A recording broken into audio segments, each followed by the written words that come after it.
guys, and welcome to another episode of the Q&A. Footage in the background for today is going to be more of the World vs. World stress test. That footage is full of me alt-tabbing, going on the internet, doing a variety of things. I'm going to have to make sure I cut them out. I apologize if any of that stuff actually ends up in the video. A lot of good questions for this episode. Quite a few I'm very interested in talking to you guys about. So let's just get started. We did miss one last week, so maybe I'm just a bit pent up. First one's from ALMAO, who says, "Hey WP, I have a question about balancing. I've never really understood why it's so difficult to balance a class if it's weak. For example, necromancers in dungeons, which is unheard of. Couldn't you just boost its skills damage a bit and it will be viable again?" No, not really. Like, I get the idea, and on some level, I think really that it is a valuable thing to say, that sometimes it is just a numbers game, and often playing that numbers game is smart, as long as you're balancing in small increments, either up or down, and that's what Arenanet are trying with their shaving idea, but it's not always the whole solution. You see, classes, even in Guild Wars 2, where everyone's supposed to be able to do a bit of everything, and everyone's weighted in a slightly different way, and everyone's thematically different, each class does have its niche. Each class has a condition, probably, that it can't apply, or a boon that it doesn't get for itself. Each class is supposed to be able to be a bit better in one aspect or another. And sometimes that thing that the profession is supposed to be better at, like Necromancer and attritive damage, it's just not something that is the best for the game, right? Like, that niche it has doesn't have that much use. And so even if they buff the Necromancer for what it's supposed to be, it's still not necessarily going to be better at just applying that flat, front-loaded damage as other classes can. Like, that's an inherent part of being a Necro. And sometimes, in equal measure as well, it might not be that the niche itself is super unviable, but it's just that other people feel it better. You know, and that's what really stings, I think, about Necromancers right now. They're supposed to be very good at attritive damage, and a lot of people will then associate that with conditions. And the truth is, Necro is just not the best at conditions, not by a long way. Other people are putting off Condi specs far better than Necro can. There's been a lot of discussion about actually semi-viable friggin' Condi Guardians running around now, and, you know, Necromancers can't help but be salty about that. And sometimes as well, again, it's still not a numbers game, because the concept Arenanet are playing with can sometimes just be bad for the game. It can just be something that shouldn't really get buffed. And by that I mean, some concepts are just really unfun. Sometimes to play them, but often to play against them too. You know, there's a reason why in this game, there is no pure control, 100% knockdown build. Even if that wasn't completely overpowered in the various game types that Arenanet have got to offer, they probably still wouldn't add it, because it's the most unfun experience you could have to be someone subjected to that torment and unable to get away with it. I think a really good example for PvP is, even though Spirit Rangers weren't necessarily, like, up there in the meta anymore, you know, the zoo meta had passed, there was a lot less AI, Arenanet, still with the specialization patch, removed the trait that allows Ranger Spirits to follow them around. And it's because they kind of realized there's just too much pet stuff, there's too much zoo stuff, there's too much stuff clogging up our screens. We're going to remove this from the game. And it wasn't necessarily a question of power or numbers, it was a question of what is actually good for the game and what is fun. So yeah, it's partly a numbers game in my opinion, but there are also, as I've hopefully expressed here, a lot of fundamental reasons why no matter how much you just tweak a number, it's never going to be good enough, right? Like, it's conceptually can be in the wrong place. And when you look at, like, high-end PvE at the moment, that's a very, very narrow slice of the game, and that means a very narrow slice of classes and concepts and builds really make it through that gap. Next question comes from Choose a Better Name, wonderful name by the way, who says, "Mr. WP, where is Ree Sosby? I remember her being prominent in early Guild Wars production and the book she wrote, Guild Wars Sea of Sorrows, which I absolutely loved. I hope she is still head of lore at Arenanet." It's kind of wrong to say she was head of lore. She, along with Jeff Grubb, kind of did, like, the world-building stuff, as far as I'm aware, but there were teams of writers and people who actually enacted the world they were conceptualizing and the broad strokes and stuff, and they obviously have different means of doing that stuff now. We have different narrative designers and so forth. But yeah, these are names we haven't heard of for a long time. There's a few other launch names that we haven't heard of. Some of them have left, yes, but, like, what about Eric Flanham? He's still at the company, right? He's still, like, lead designer of the company. Some people we just hear very little or nothing of anymore. It's kind of interesting to think about this, because before Heart of Thorns came out, I was constantly saying to myself, and people around you will even see me saying this in videos, we don't hear their names. We're not hearing about Ree Sosby, because, look, she's working away on the expansion stuff. Obviously doing crazy work on this expansion they've been working on for 2 years, and when it comes out, well, that's when we'll hear of them again. You know, these big names we had before, they're just behind closed doors. They're not dealing with living world stuff. They're doing these, that's why we don't hear them. And now that logic just doesn't work, because we're in the midst of Heart of Thorns hype and information reveals and stuff, and unlike before Guild Wars 2's launch, where these names appeared a lot front of house in interviews and stuff, they're not anymore. Why is that? It could be like internal restructuring. It could be these people aren't really doing the same jobs anymore. I know specifically, I think both Ree and Jeff, these two names at least, I think always had their fingers in many pies. They were always doing a lot of different things. And maybe they're just not that focused on GW2 at the moment. I really couldn't say. Or it's just a very basic answer that they don't want to be in the spotlight this time. You know, that was kind of cool, but there's other people that want to step up. And it's their names that we come across a lot more. You got to remember, there's 300 people working there. Not all of them are devs, I give you that. Not all of them are working on Guild Wars 2 itself, but that's still a lot of names that we'd never hear about. And some people can, you know, drift to the front and then drift to the back, just on their own personal preferences. I doubt Arenanet's forcing them to do any of this stuff. You know, look at me right now. Maybe they don't want people like me, random people, talking about them on the internet, and they move away. Next question is from Rudix Awakening 1, who says, how do you feel about the fields and finishes? I feel like it's a really cool part of the game I don't get to experiment enough with, because it's always fire and water, field blast finish for might or heals. And that's about it. Everyone gets pissed off if you drop a poison or a smoke field, and I think it's a wasted part of the game, sadly. It's funny you mentioned smoke field, because I would say that's also highly used in certain areas of the game.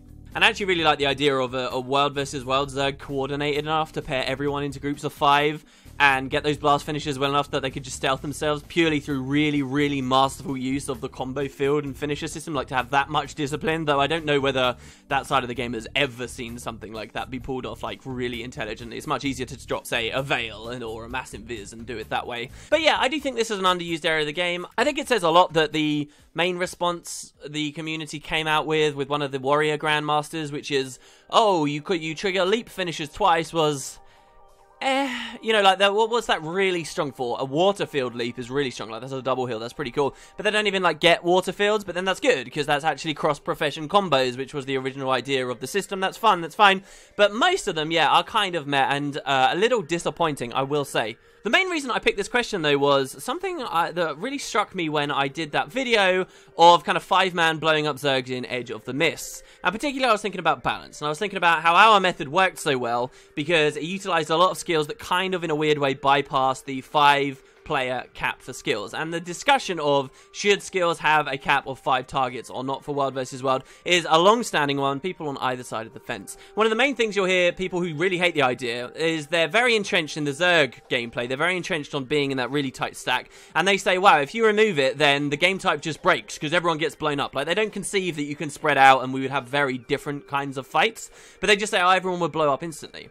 Well, when I did that video, it really kind of made me realize, even in this situation, suddenly people would care a lot more about blasting light fields. Light fields are really, really easy ways to get retaliation for the entire Zerg, pretty much. You just drop a couple of light fields, boom, you blast, and everyone has retail. And if there was no AoE cap, you're going to destroy people who like trying to sneak in and blow people up with like methods like I was demonstrating in that video very quickly if there was no cap, specifically because of that. And it's interesting to me that subtle changes or changes that seem completely irrelevant suddenly are incentivizing combo finishers and fields and things and affecting so much more of the game. It's why I think actually being a skill balancer must be a complete nightmare. Like, there's a lot of repercussions to stuff. Overall, though, with the state of the game that we're currently in, yeah, I think a lot of them are underwhelming. I think Wells are far too indistinct, and they should be very different to basically glorified projectile finishes, but hey, maybe that's just me. Seeing some new types of fields and new types of finishes and stuff as well would be nice, but I would say do that after you address the fact that a good 75%, I'd say, is that unfair, of most combos right now are really underwhelming, and we just care mostly about the might.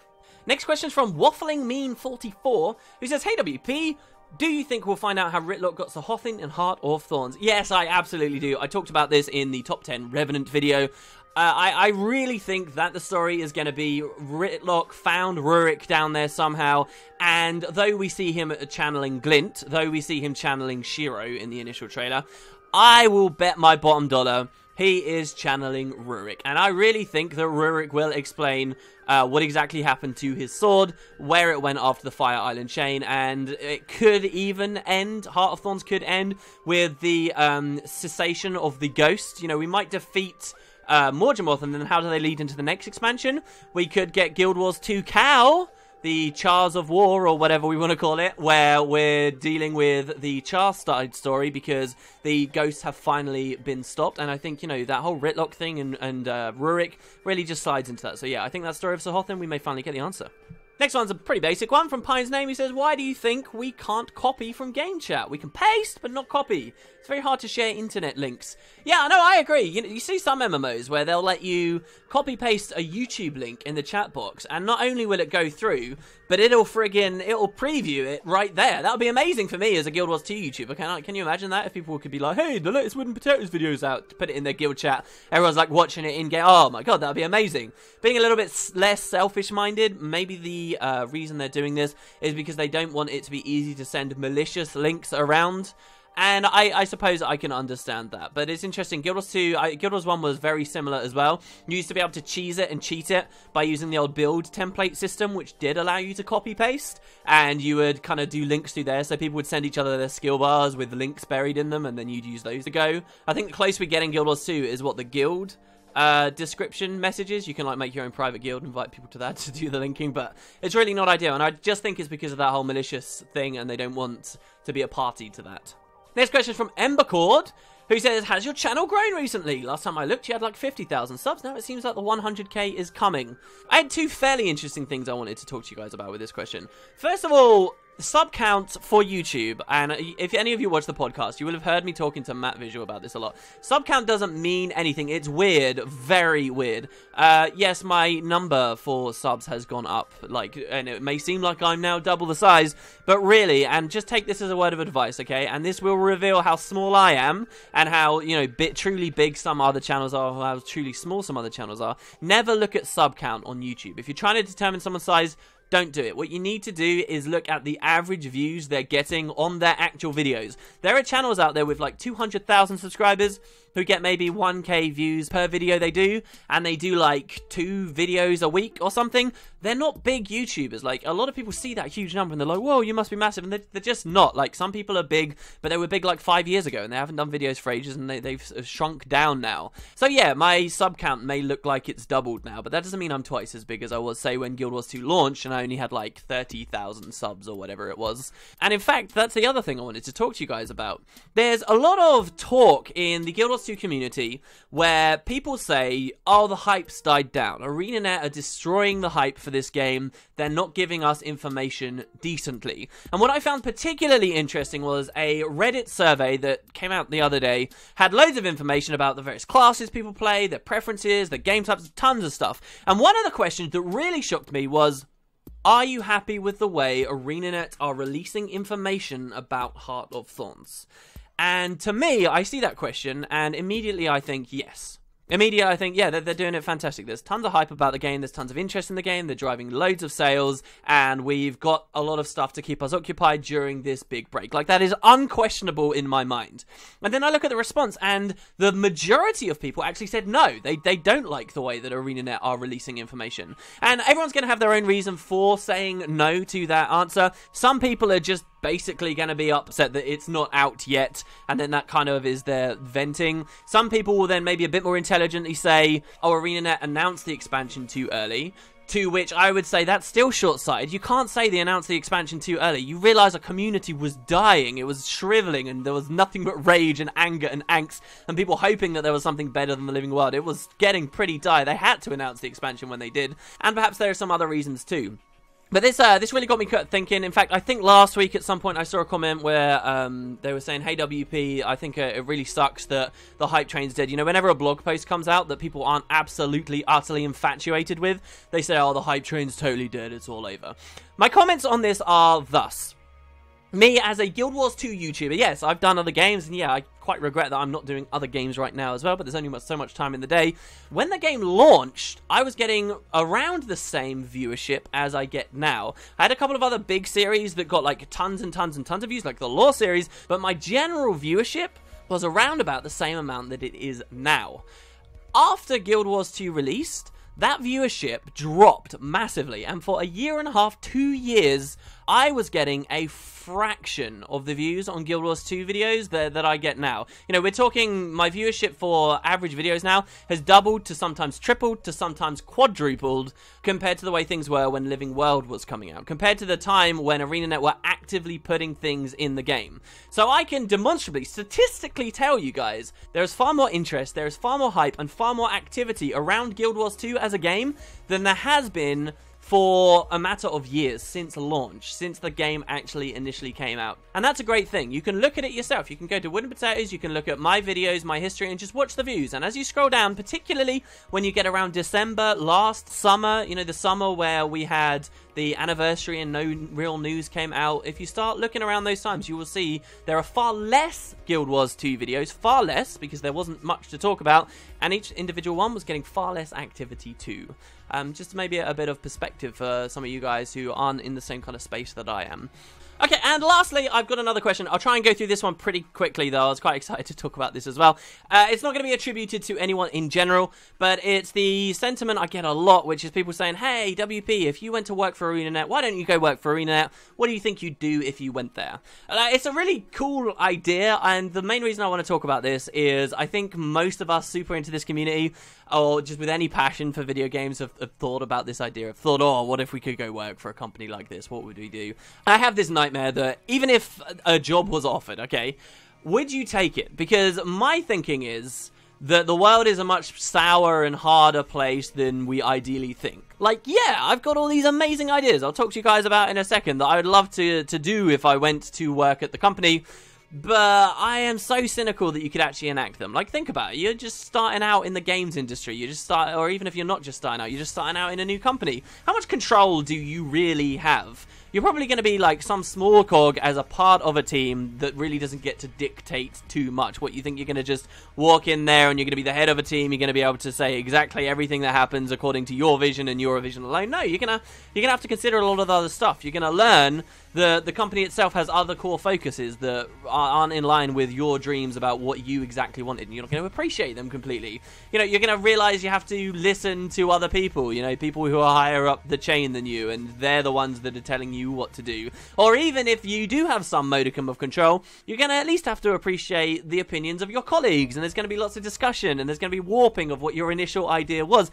And if you're not a strong enough person to be able to accept those kinds of things and still be happy with what comes out at the other end, you know, you're probably going to have a pretty bad time. You know, and there's just logistical stuff too. You're going to be relying on other departments. You might have some cool idea, it might even all be going, but then you realize the department that does the animation or creates the model that you want or whatever, oh, they're swamped. You're not going to be able to see that for 3 weeks. Oh, great. So what do I do for 3 weeks? Well, you can just go help these guys do this or something. You know, like, it would get complicated. You would learn that some of your colleagues don't really have their hearts in the job, and then that would make you really sad, or some people are just genuinely busy, and then all of a sudden you've been working for a year and you've not really done anything you initially wanted to.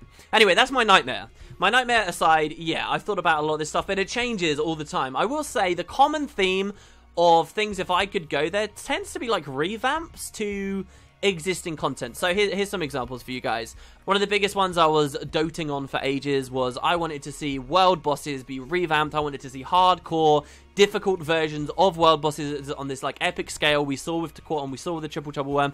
I wanted one of those for every map, and you know, I was thinking of all different versions of the current meta event bosses that we have and how these could be adapted into giant raids. I had like this huge elaborate idea of how the entire Frostgorge sound could be changed to have all these various underused areas of the map be a part of the Jormag fight. That was like one huge thing I wanted, and then meta events in general as well.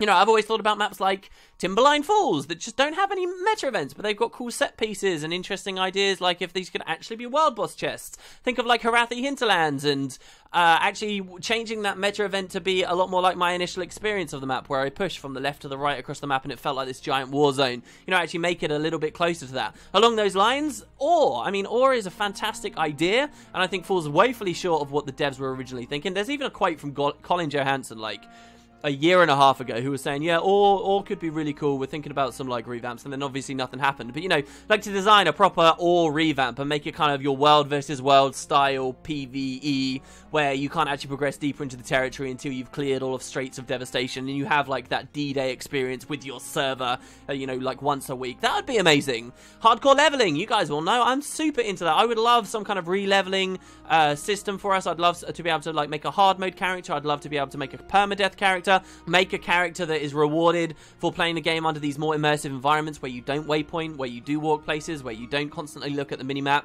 Quests are one thing I've always wanted. Traditional quests, I think, offer immense value and are missing from Guild Wars 2. A lot of people currently are talking about how sad they are. The professions don't really have specific lore and stuff. Traditional quests fill that role so well. I actually know for a fact that when Guild Wars 2 was being developed, and even one of the earliest systems we saw for traits in the game, you used to have to buy a book from a vendor to unlock further trait tiers, so to go from Adept to Master to Grandmaster. And the initial idea from the devs was that at each of these thresholds, you know, level 20 and then 40 and then 60 or whatever, instead of it just being buying an item, you know, a bit like the Mystic Forge, how all of these items and things could actually be activities and tasks for us to complete instead of just buying from a vendor. The idea was, at those levels, you would do like a profession-specific, like, cool thing that then gave you extra unlocks for your class. And obviously we move further and further and further away from that into the system we now have. But I think that stuff is really underappreciated. My recent top 10 requests for Feature Pack 3, if there ever was one, you know, one of the highest things on that list was to have a bestiary in the game. I love that thought, and I want more avenues and more opportunities for people to be to interact with the lore and experience the lore, and we just don't have it. So yeah, it's all revamping old stuff. It's not actually, oh, I want to design the Morgemoth fight. It's not even necessarily, I want to design a new elite specialization, even though we're running this competition.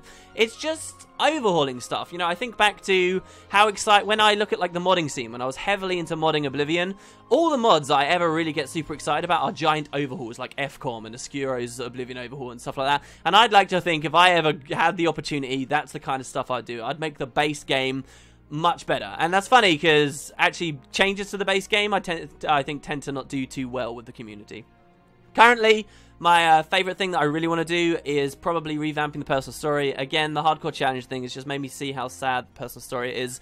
What I'd love to do is just be able to go in there and just dissect every like option you make at your biography piece by piece. And you know, just spend like a month making a really incredible story arc for the street rat story as a human, and then you just release that to the players of the game. You say, oh, this one's done, or you know, human side stuff's done. Then maybe a couple of months later the Char stuff comes out, then the Sylvari stuff. But you really work on each individual one. You stop it seeming so plastic. You just rewrite the whole thing. I'd love to make like every level 10 chunk of those story involved and have loads of steps talking to various NPCs actually out there in the real world, so it's not just all hidden away in little instances. And then I'd have the instances themselves possible to be failed. You can't do that in Guild Wars 2, and I think it sucks. I'd like to make them a bit more like the Guild Wars 1 mission system, where you're actually incentivized to ask for help from other people because you keep failing, and then, oh look, you're making friends as you level up, and then, oh look, you're in a guild, and then, oh look, you get to level 8 and you actually know what to do. All this stuff just wells through my mind. Specifically, I keep thinking of the human stuff. I keep thinking of before launch how they had that waterway area in Divinity's Reach, and I'd love to just like set the street rat story like purely in the waterway area, and then like the noble story would be in a different area, and you know, depending on your biography choices, it would all feel very exclusive, and on and on. Anyway, we can all be idealists. I've been ranting for way too long. There you go, guys. That's the Q&A for today. If you have any comments on anything I said, thank you very much for watching, but otherwise, I guess I'll see you next time.